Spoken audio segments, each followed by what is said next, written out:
Hello, we are now at chapter 4, which is combinatorial optimization using genetic algorithms.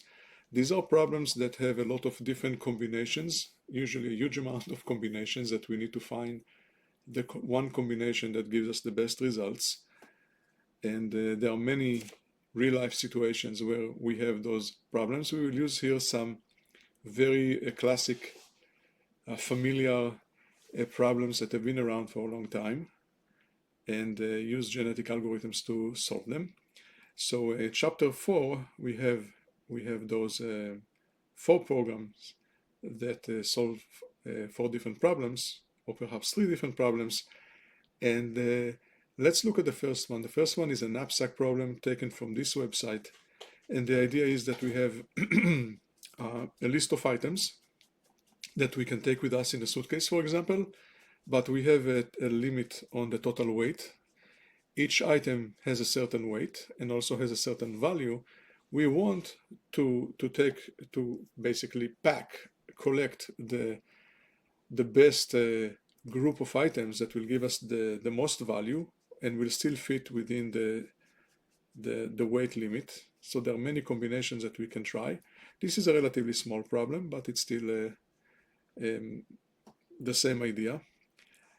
You could do the same thing with much bigger list of items. And to implement that, first we separate the problem from the solution. So the problem here is represented by the knapsack script, which has a class called knapsack 01 problem, and it has the list of items. As you can see, each item has the name and the weight and the value. And we can run this program to try a random solution, and as you offer a solution, there is a function here that prints the items that you take with you and the information, so we can, and so here the random list of items, as you can see here, the items are represented as a binary string of 0 and 1s, which means we either take the item or do not take the item, and it keeps going until it gets to the 400 or close enough that it will exceed it. So it stops there, and then the value is 570. And if you run it with different random seeds, we will get different results, but not necessarily the best results. So the genetic algorithm is trying to find the best solution, and this is what this program does. This program will instantiate the class, the problem class of the knapsack, and will try different solutions as individuals, and run the genetic flow to find the best individual that it can. And if we run it,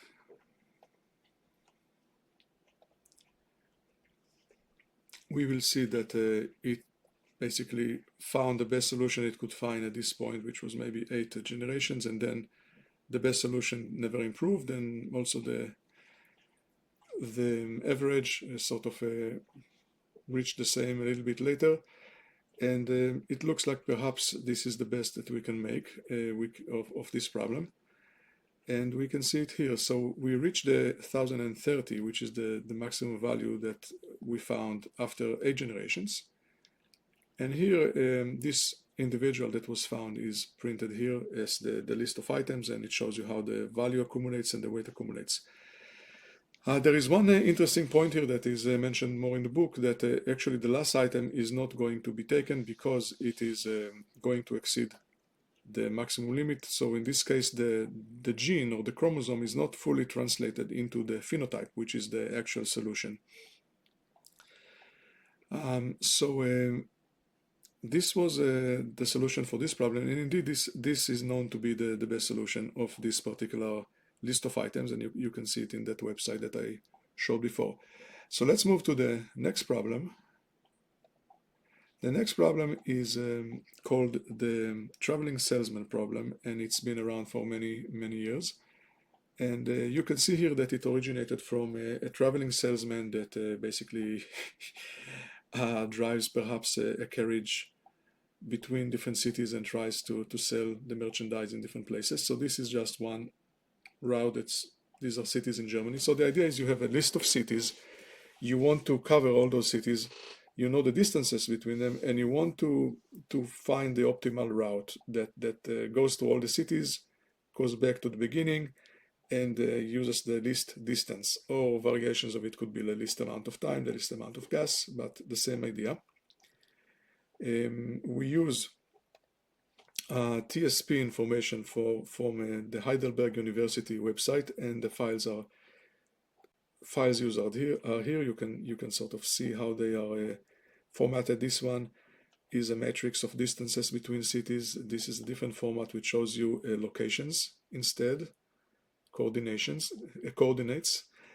And what we do here, we try to solve the problem with the first genetic algorithm, where it tries to find the correct order of cities. So an individual here is the integers, only integers between 0. If it's a 29 cities, like you can see from the name of the problem, it will be between 0 and 28 will be an individual, and we'll try to find the best order of cities to go through. So if we run that,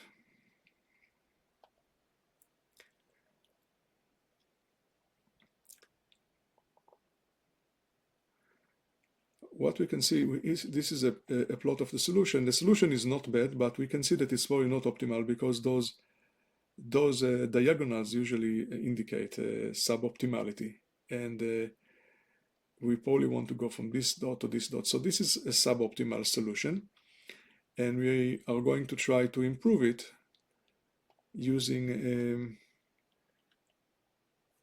the next program. So let's see the differences between them. So what you see here is we introduced two differences. One of them is the elitism. We started using elitism, which means we will always keep the best individuals that were found back into the next generation. We don't just remember them for the end, but we actually keep on introducing them into the population. So they will continue to be parents and perhaps generate better offspring. And we do this with some sort of a trick that uses the Hall of Fame. So the Hall of Fame that is already built into DEEP. The elitism is not built into it, so we actually use our own program called elitism, which is a little bit of a modification of the algorithm of DEEP. So we modified it, it is here, and we are using it. As you will see in the book, more information about it, how it was done exactly. And this, on the other hand, what we do here is we change the tournament size, because we have been using a tournament size of 3 in the first version of the program. Now we're going to tournament size of 2, which is a little bit more permissive. It lets more weak individuals into the next generation. The larger the tournament is, the less chances of weak individuals to make it to the next generation. So we are sort of making it more permissive and thus increasing what's called exploration. We get to explore more solutions. However, this can lead to all kind of noise and bad results, and if there's too much going back and giving up the better individuals for weaker individuals, we need to balance it somehow, and this is balanced by the elitist approach that we saw.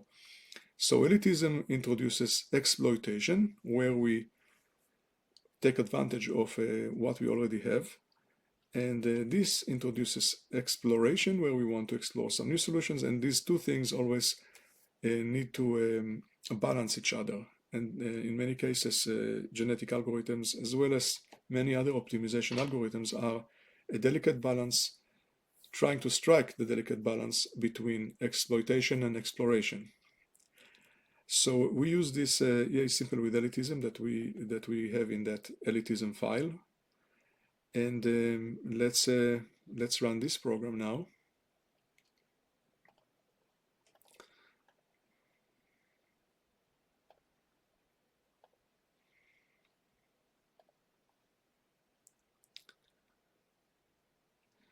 And what we see here is that convergence towards the better solution is a lot smoother and nicer, and we got better results, and indeed we now have the optimal solution that is known for that particular problem. The next problem we are going to look into is called the vehicle routing problem. And this is sort of a modification of the traveling salesman problem. So if here we had like one route that we want to optimize, here we might have several vehicles. So think of it, if you can think of the traveling salesman problem as something like an Amazon vehicle going to deliver packages in several houses or several locations, and you want to optimize the route. Now you possibly have several, in this case 3 vehicles to your disposal, and you want to create the route so the 3 vehicles will be fully utilized, and you will have an optimal 3 route combination from a central location that's called the depot. So all of them leave the depot and come back to the depot and cover a certain route which is separate from the other route. So what we do here, we use the same information of the salesman problem, traveling salesman problem. We just pick one spot that will be the central location, and then we decide how many routes we want to use. And this is done here in the VRP class. And here, for example, if you just run that class by itself, you will see that it will select a random solution, and it will look very inefficient. But this is here, the X is the central location, the depot. And you have the green and the red and the blue-purple route. These are the 3 routes that were selected by random, and you can see that are very, very inefficient. So we will try to find an efficient solution using a genetic algorithm. And as you can see here, we have a trick you will read more about in the book. We still use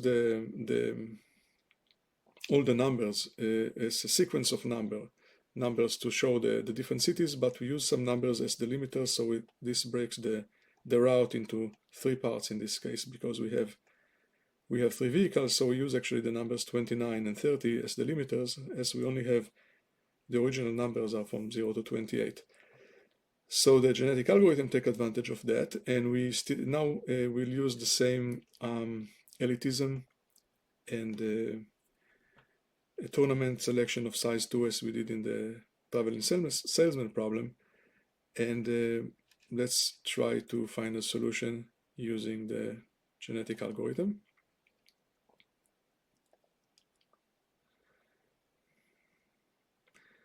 And this is, of course, a minimization problem. We try to minimize the length of what we actually minimize here, and it can be done differently, but we minimize the smallest of the largest of the 3 routes. So as we minimize the largest one, it keeps the other ones small as well.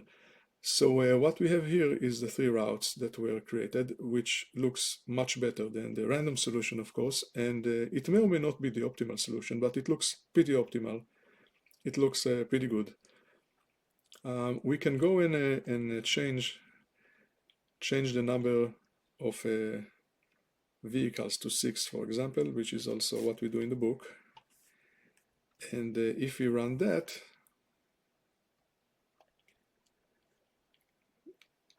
we will see that we will get six routes. And one interesting thing is that one of them is not optimized. Let's wait for it to come up. This is taking a lot longer because it's a more complex problem, but it will be up soon. So what we see here is we got 6 routes. They do look pretty good. But the orange route doesn't look optimized by itself. So it probably would have been better to not use the orthogonals, but to use those dots connected more directly with each other. And the reason for that is that as I said, we minimize the longest of the routes. So if there are shorter routes, this may be shorter than the longest route, so it's not further minimized by itself, as long as it's better than the longest route that we minimize. So this algorithm can be worked on, and you can take it and make it a little better by looking at the individual routes and try to optimize them further. So this is it for combinatorial optimization. We will continue with chapter 5.